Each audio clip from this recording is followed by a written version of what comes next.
The message that changed humanity's fate arrived on a quiet Tuesday morning. It came through every communication device on Earth at exactly 9 o'clock a.m. Greenwich Mean Time. Screens lit up with strange symbols that quickly transformed into clear English text. To the leaders of Earth, the Galactic Council extends an invitation for membership. Admiral James Walker stood in the United Nations Emergency Session Chamber, his decorated uniform standing out among the sea of formal suits and dresses. The room buzzed with excitement as world leaders debated the invitation. At 62 years old, with gray hair and sharp blue eyes, Walker had seen enough combat to know that gifts often came with hidden prices. "We cannot ignore this opportunity," the UN Secretary-General said, his voice echoing through the chamber. "But we need someone to lead our delegation. Someone with both military experience and diplomatic skills."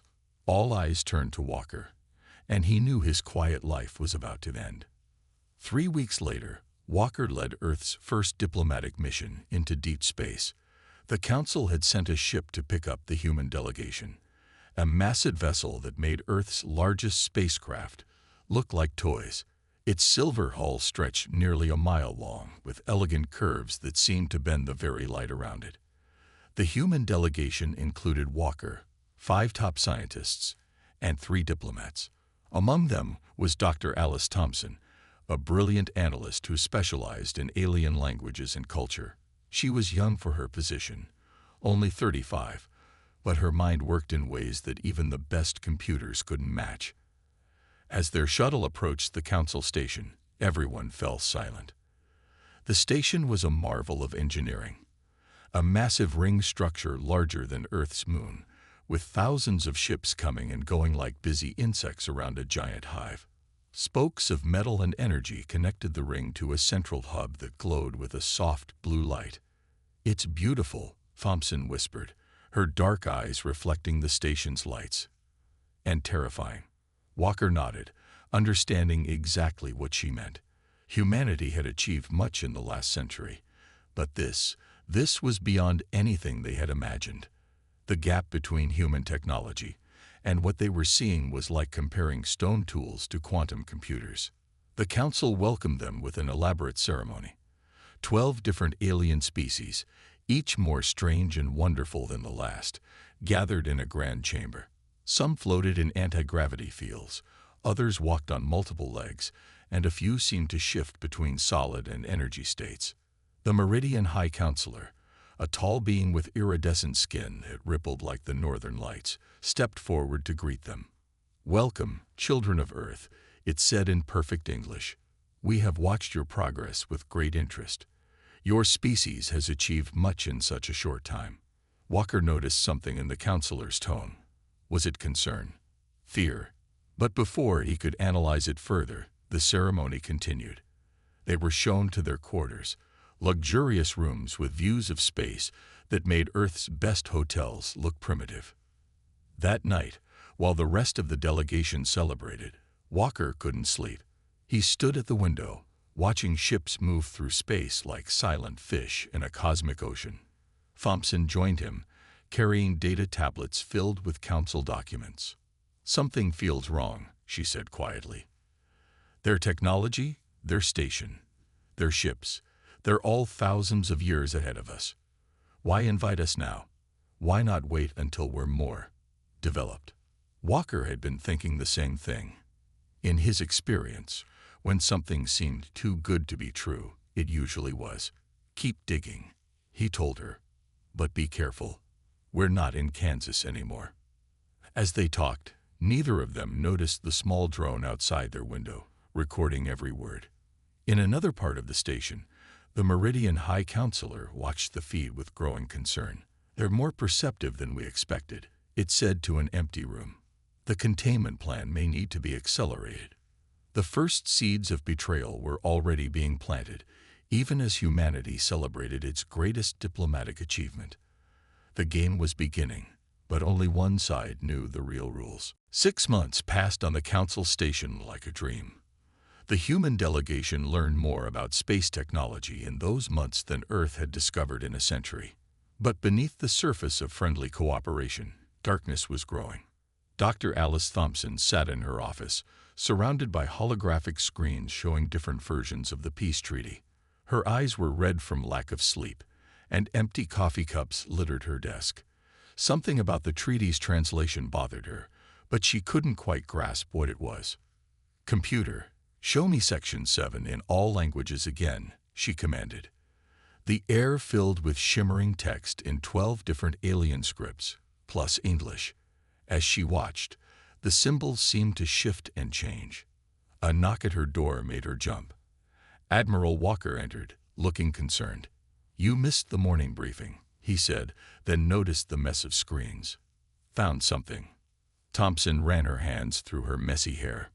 "Maybe." The treaty text. It's like looking at a reflection in moving water. Every time I think I see a pattern, it slips away. Walker pulled up a chair. The Admiral had aged in these 6 months, the weight of representing humanity adding new lines to his face. "Show me," he said. "Look here." Thompson pointed to a seemingly simple clause about technology sharing. In English, it says we get access to their faster-than-light drive designs. But in Meridian script, the same section has extra symbols that don't translate. And in the quantum language of the energy beings, this entire paragraph reads differently. Before Walker could respond, their room's communication system chimed. "The Council requests Admiral Walker's presence for the final treaty review," a smooth artificial voice announced.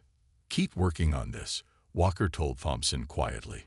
"But be careful who you talk to." In the Grand Council chamber, the Meridian High Counselor floated at the center of a ring of alien representatives. The massive room sparkled with holographic displays showing the treaty in various languages. "We are pleased to present the final version," the High Counselor announced, its skin shifting through patterns of blue and gold. "This historic document will bring humanity fully into the galactic community." Walker stood at the human delegation's podium, scanning the treaty text. Everything looked perfect. Trade agreements, technology sharing, defense pacts. Earth would gain access to incredible advancements in medicine, energy, and space travel. In return, they only had to agree to some basic rules about military development and exploration. But something felt wrong. The hair on the back of his neck stood up, the same way it had before ambushes in his military days. Back in her office, Thompson finally spotted the pattern. She froze the holographic displays and overlaid them. "Computer, analyze pattern variants in Section 12 through 15, all languages." Her screen filled with data, and her heart stopped. Hidden in the complex overlaps of different translations were coded clauses, restrictions on Earth's military growth, limits on colony expansion, and something even worse, a mechanism for the Council to legally seize Earth's resources if they deemed it necessary. Thompson grabbed her data pad and ran for the Council chamber. But as she reached the main corridor, 2 security drones appeared in front of her. "Dr. Alice Thompson," they said in unison, "you are requested to attend an immediate medical examination." In the Council chamber, Walker felt pressured from all sides. The other human delegates were nodding eagerly, excited by the promises of advanced technology. The alien representatives watched him with what he thought might be anticipation. "The choice is yours, Admiral Walker," the High Counselor said smoothly. "But remember, opportunities like this come rarely. We would hate to see humanity miss its chance to join the galactic community." Walker looked at the treaty again. His soldier's instincts screamed danger, but the diplomatic weight of the moment was overwhelming. With a heavy heart, he stepped forward to sign. In a medical bay far below, Thompson was being given an injection. "Just a routine vaccination," the medical drone assured her. As her consciousness faded, she tried to remember what she had discovered. But the memory slipped away like water through her fingers. 1 year after the treaty signing, Earth's celebration of joining the galactic community turned to ash. The Council revealed its true face on a day that would become known as the Betrayal. Admiral Walker stood in Earth's Defense Command Center, watching as alien ships appeared around every human military base in the solar system.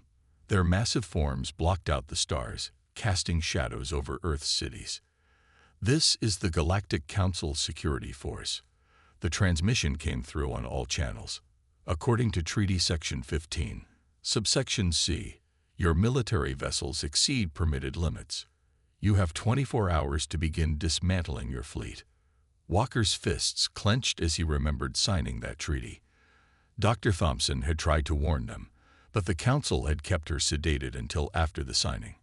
Now she stood beside him, her face pale but determined. They planned this from the start, Thompson said, working furiously at her console. The treaty's hidden clauses activate today. They're not just demanding our fleet. They're claiming control of all our deep space mining operations and colony ships. Emergency alarms blared as reports flooded in from Earth's colonies on Mars and Europa. Council ships were appearing everywhere, forming blockades around human settlements. "Sir," a young officer called out, "the Council ships are powering up their weapons." Walker grabbed the communication system. "This is Admiral Walker to all Earth forces. Do not engage. I repeat, do not engage." He turned to Thompson. "How many ships do they have?" 300 capital ships, at least twice that many support vessels," she replied, checking the sensors. "We're outnumbered 5-1, and their technology is far superior." The Meridian High Counselor's image appeared on the main screen, its skin now dark with patterns of red and black. "Admiral Walker, we trust you will make the wise choice. Humanity has advanced too quickly, too recklessly. This is for your own protection." Walker's response was calm but firm. "We signed a treaty in good faith. This is a violation of." "The treaty says exactly what we meant it to say," the counselor interrupted. "Your kind reads but does not understand. You play with technologies beyond your comprehension. We cannot allow this to continue." Over the next hours, reports of Council actions poured in. They established checkpoints in space, cutting off trade routes between Earth and its colonies. Communications with outposts beyond Mars were jammed. Earth's economy began to crash as space-based industries were forced to shut down. In the command center, Thompson worked frantically to find a loophole, any way to fight back legally. But the Council had planned well. Every move they made was technically permitted by the treaty's hidden clauses. "They're demanding we hand over our new quantum computer research," an aide reported, "and the blueprints for our fusion drives." Walker watched the tactical display as more Council ships arrived. They had Earth surrounded. Fighting back now would be suicide. But something about the Council's actions bothered him. They were being too careful, too thorough, almost as if they were afraid. "Dr. Thompson," he said quietly, "why would such an advanced civilization go to all this trouble to contain us? What are they really afraid of?" Thompson looked up from her work, her eyes widening with realization. "They're not doing this because we're weak," she whispered. "They're doing it because they know how strong we could become." Walker nodded slowly, a plan beginning to form in his mind. "Send out the surrender message," he ordered, then added in a whisper only Thompson could hear, "and activate Protocol Phoenix." As Earth officially submitted to the Council's demands, Walker watched the alien ships with grim determination. They thought they had won, but they had just made the biggest mistake in galactic history. Humanity wouldn't forget this betrayal, and they wouldn't remain helpless for long. In secret bunkers deep beneath Earth's surface, and in hidden bases throughout the asteroid belt, lights began to come on. Protocol Phoenix was awakening, and with it, humanity's true power was about to be unleashed. Deep beneath the surface of Mars, in a cavern hidden from the Council's watchful eyes, Admiral Walker stood before a massive holographic display. 5 years had passed since the betrayal, and every day had been spent preparing. The cave's walls glowed with blue light from hundreds of computer screens, where Earth's best scientists worked in secret. "Show me the progress on Project Phoenix," Walker commanded.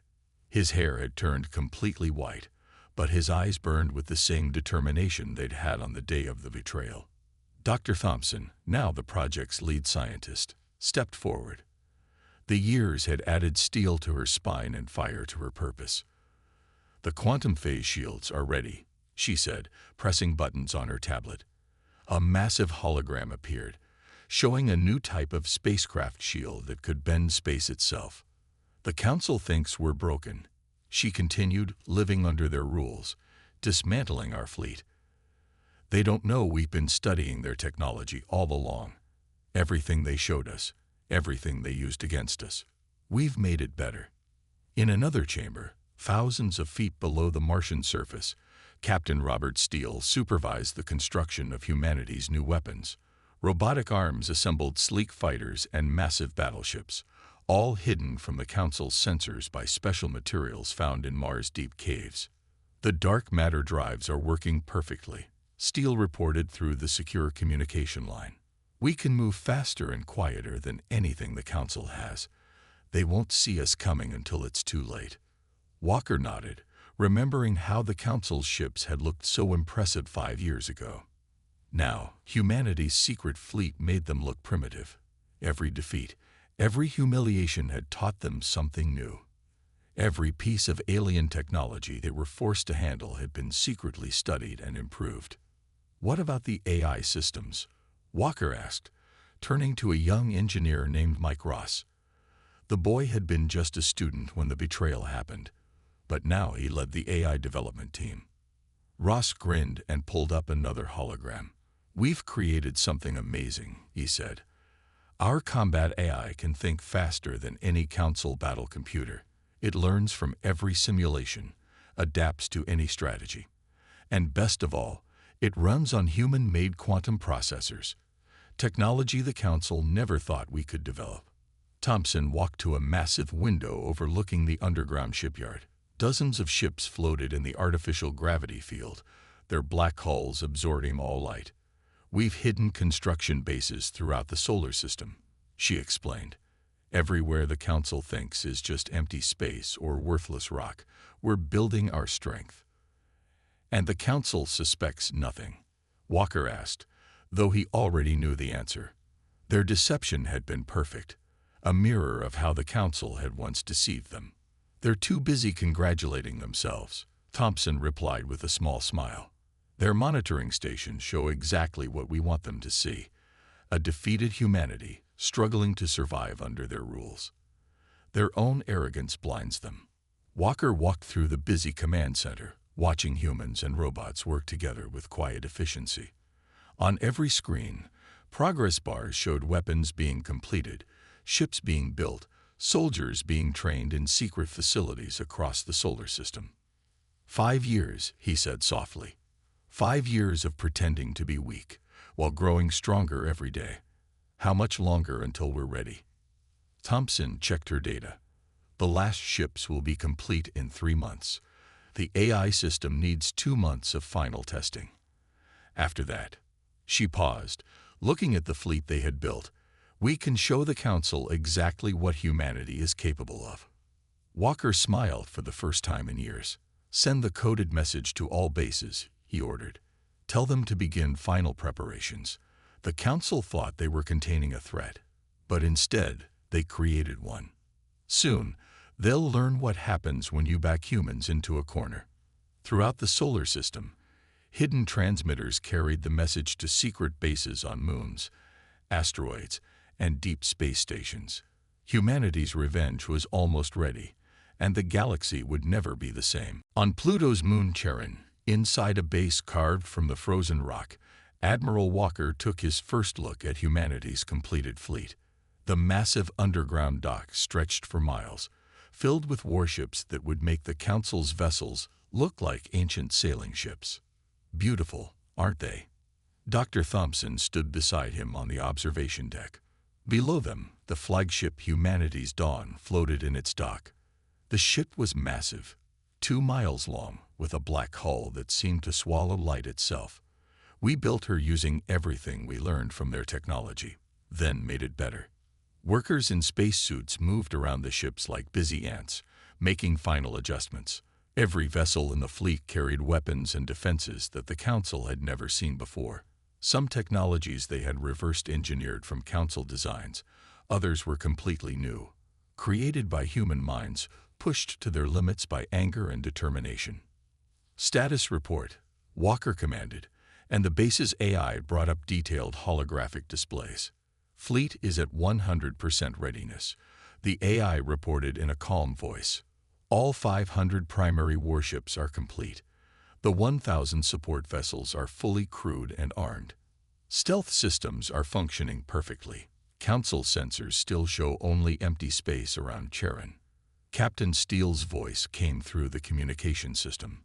He was aboard the flagship, running final checks. "Admiral, you need to see this," he said with pride in his voice. "We just tested the new quantum cannons. They cut through Council-grade shields like they weren't even there." Walker smiled grimly. The Council had given them access to basic shield technology as part of the treaty, thinking it would keep humans dependent on them. Instead, humanity had studied those shields, found their weaknesses, and built weapons specifically designed to defeat them. Thompson led Walker to a special chamber where they kept their greatest secret. Inside, floating in a quantum field, was a small device that looked like a silver cube. "The key to our victory," she said softly. "Our AI discovered it, a flaw in the Council's communication network. When activated, this device will disrupt their entire command and control system. And they won't be able to stop it," Walker asked, looking at the innocent-looking cube. "They won't even know what hit them," Thompson replied. "Their own network will work against them. Every attempt they make to counter it will only make things worse." Suddenly, alarms began flashing. A young officer rushed into the room. "Sir, the Council's annual gathering is beginning ahead of schedule. All their leaders are assembling at the central station." Walker and Thompson shared a look. They had planned to strike during the gathering, when all the Council leaders would be in one place. Now the moment had come sooner than expected. "Send the coded signal to all ships," Walker ordered.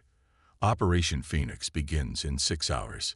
Throughout the solar system, hidden fleets powered up their engines. In asteroid bases and secret moons, launch bays opened. Ships that had never seen real space began to move, their crews ready for the fight they had trained years for. On the flagship's bridge, Walker looked at the tactical display, showing their forces spread across the solar system. Each dot represented a ship crewed by humans who had lived under the Council's boot for 5 long years. Every captain, every crew member had waited for this day. "Send the final message to all ships," he commanded. The words appeared on every screen in the fleet. "Remember the betrayal. Remember what they took from us. Today we show the galaxy that humanity will never be chained." Thompson worked at her console, coordinating the massive fleet's movements. "All ships report ready. Admiral, we can launch at your command." Walker stood at the command center of humanity's most powerful warship, feeling the weight of history on his shoulders. 5 years of preparation, of pretending to be defeated, had led to this moment. The Council thought they had contained humanity. They were about to learn how wrong they were. "Begin Operation Phoenix," Walker ordered. "Let's show the Council what happens when you push humanity too far." The Galactic Council's centennial gathering was in full swing on their massive space station. Alien diplomats from 100 worlds filled the Grand Hall, celebrating their power and success. The Meridian High Counselor stood at the center, its skin glowing with pride as it prepared to give a speech about how they had successfully contained the human threat. None of them noticed when their communication systems flickered for just a fraction of a second. Admiral Walker stood on the bridge of humanity's dawn, watching the tactical display. "Activate the disruption cube," he ordered. Dr. Thompson pressed a series of commands, and the small silver device they had hidden for years came to life. Across the galaxy, Council communication networks began to fail. Their quantum links collapsed one by one, each failure spreading like a virus through their system. Emergency backups tried to activate, but found themselves blocked by protocols they didn't understand. "All ships, execute Jump Plan Phoenix," Walker commanded. Throughout the solar system, humanity's hidden fleet emerged from their secret bases. The black ships seemed to appear from nowhere, their stealth systems making them invisible until the last possible moment. On the Council station, alarms began to blare. The Meridian High Counselor rushed to the command center, its skin now pale with fear. "What's happening?" it demanded. Multiple ships appearing everywhere. A controller shouted. "Our sensors didn't detect them until they were right on top of us. We're getting reports from all sectors. Human vessels are emerging throughout Council space."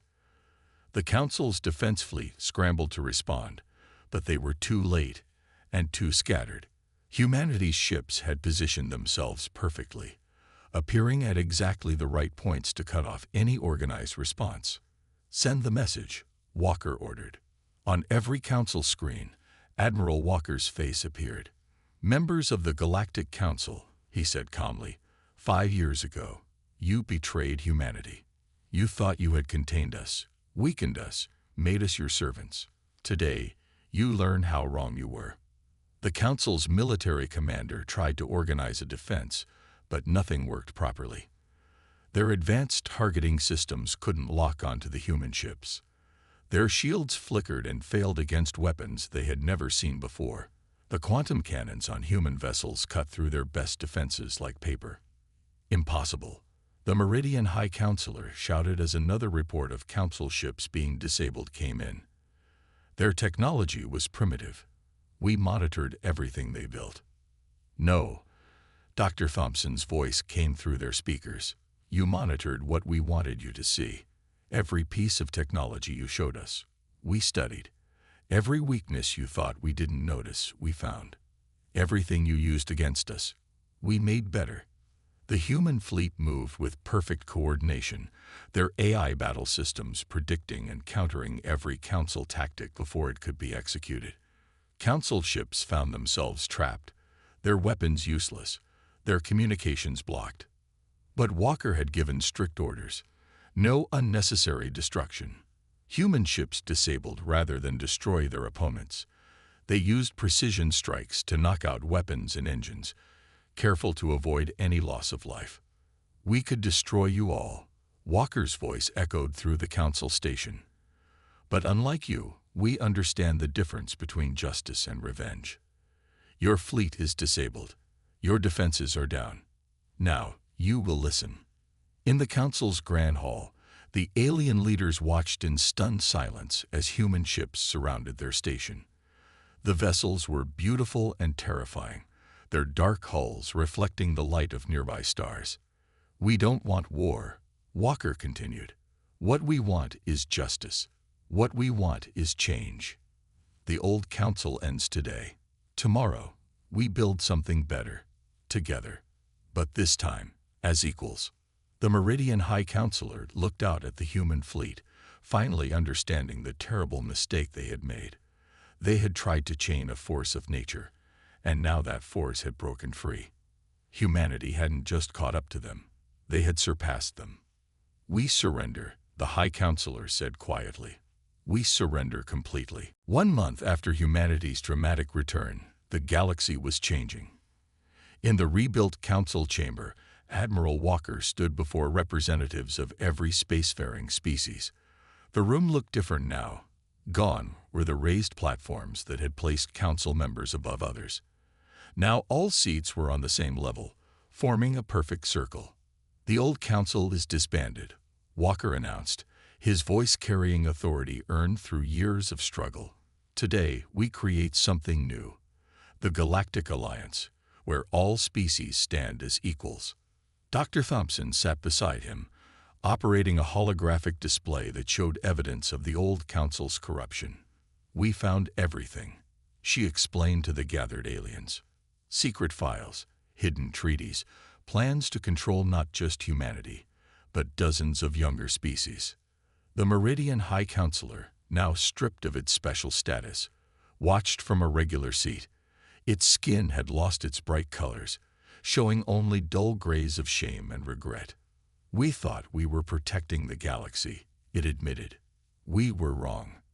Captain Steele, commanding the honor guard of human ships outside the station, sent a message to Walker's personal screen.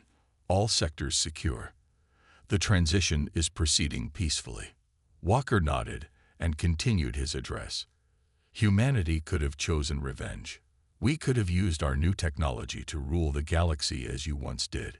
Instead, we choose a different path.